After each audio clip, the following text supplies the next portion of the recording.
Muy buenas tardes, ¿cómo les va?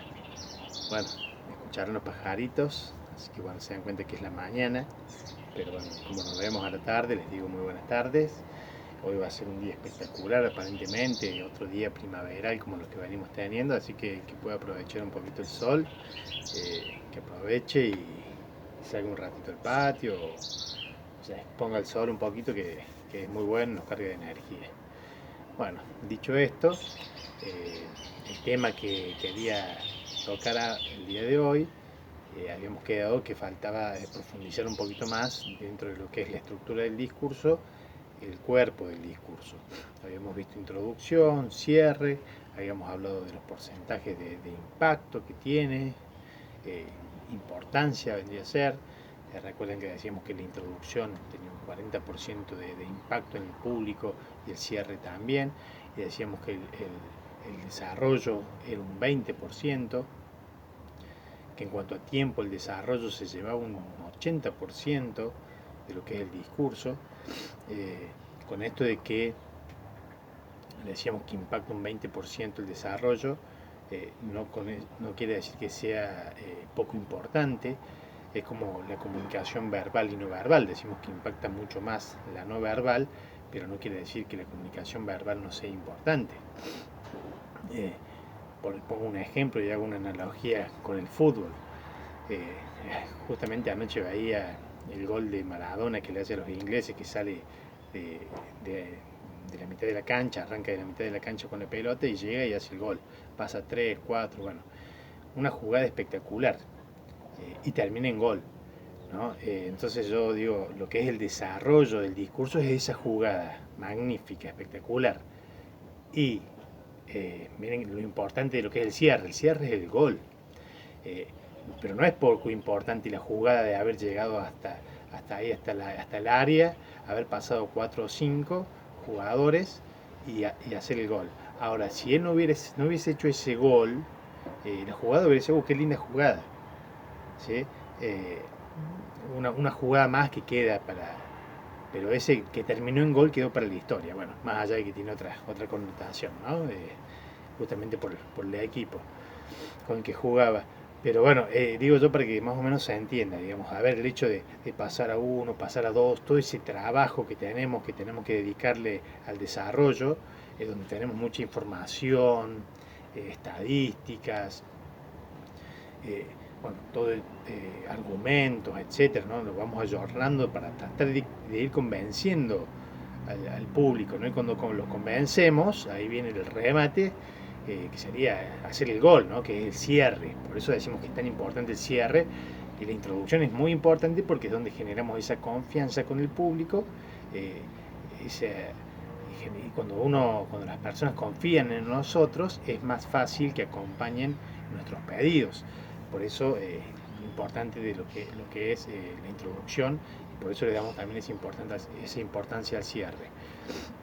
En cuanto a lo que es el cuerpo del discurso, es donde nosotros tomamos posición sobre el tema que presentamos, ¿sí? Decimos, bueno, con respecto al aborto, o sea, al zoológico o cualquier otra cuestión polémica, podemos tomar una posición por sí o por no, porque nos gusta esto, porque adherimos a esto, porque adherimos a aquello, o porque no adherimos, y en base a eso tenemos que argumentar, ¿sí?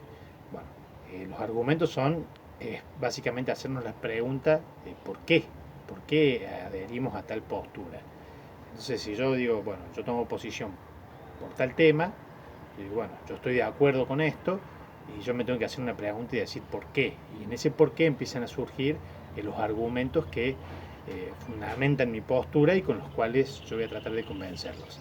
Lo ideal es que generalmente son 3 argumentos, no tienen que ser muchos porque si no, imagínense si yo pongo 20 argumentos, primero que eh, es como que tengo que hacer un trabajo enorme para convencerlos, y no sería como muy factible llegar a convencerlos con 20 argumentos, el desgaste que tendrían ustedes o el público sería también enorme, ¿no? Se pierde la concentración y una serie de cuestiones que es muy difícil de sostener. Por eso lo ideal son 3 argumentos, 4 como mucho, se puede llegar hasta 5. También hay que manejar el tema de los tiempos, ¿no? Ya habíamos hablado del tema del tiempo, del organizador y el tema de los tiempos del público, que implican lo que es los tiempos de la concentración de las personas.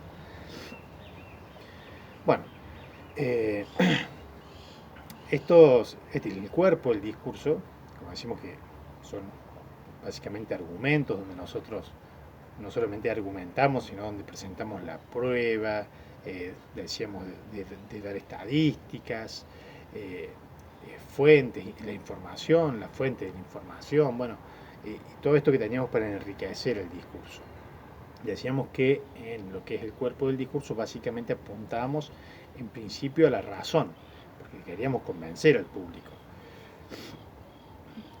No quiere decir que no utilicemos alguna técnica para jugar con las emociones también, pero en porcentajes generalmente lo que es el discurso se lleva a la mayoría eh, cuestiones que apuntan a la razón, ¿sí? Los argumentos generalmente están enfocados a esto de convencer, con información, ejemplos, datos, bueno, todo eso que decimos que apunta a lo que es el pensamiento lógico. Por eso también tenemos que esa información transmitirla de forma ordenada. Habíamos hablado de un orden lógico, llegamos a un orden conveniente, quizás con el tiempo, donde si nos da buenos resultados utilizamos un orden conveniente.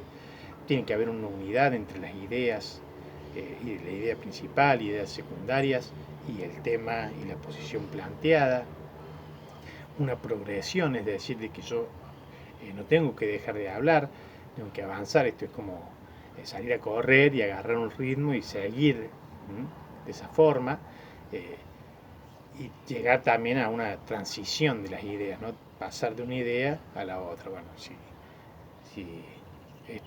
unificamos lo que son las ideas, le damos un orden lógico y hablamos de progresión, básicamente la transición se va dando sola. Hay, digamos, algunas formas preestablecidas de cómo estructurar el cuerpo del discurso. Por ejemplo, tenemos la enumeración, donde decimos, bueno, les voy a hablar de 3 temas, de 4 temas, de 5 temas. Decimos que más de 5 ya es como mucho. Entonces, bueno, y si digo que voy a hablar de 5 temas, tienen que ser de hablar de 5 temas. Tema número 1, tema número 2, tema número 3. Puedo desarrollar el tema en el cuerpo del discurso de forma cronológica, es decir, de explicar secuencialmente cómo se dieron los hechos. Acá en lo que es la enumeración y la forma esta de desarrollar cronológicamente son las más utilizadas. Fíjense en el discurso de Steve Jobs, donde él dice, les voy a contar 3 historias, ¿sí? Generalmente es lo que más se utiliza esto. Después, bueno, hay otras formas también de estructurar un discurso, por ejemplo, problema, causa, solución, donde yo planteo cuál es el problema, por qué se da ese problema, cuáles son las causas, básicamente, las enumero estas causas y después planteo una solución a este problema, ¿no?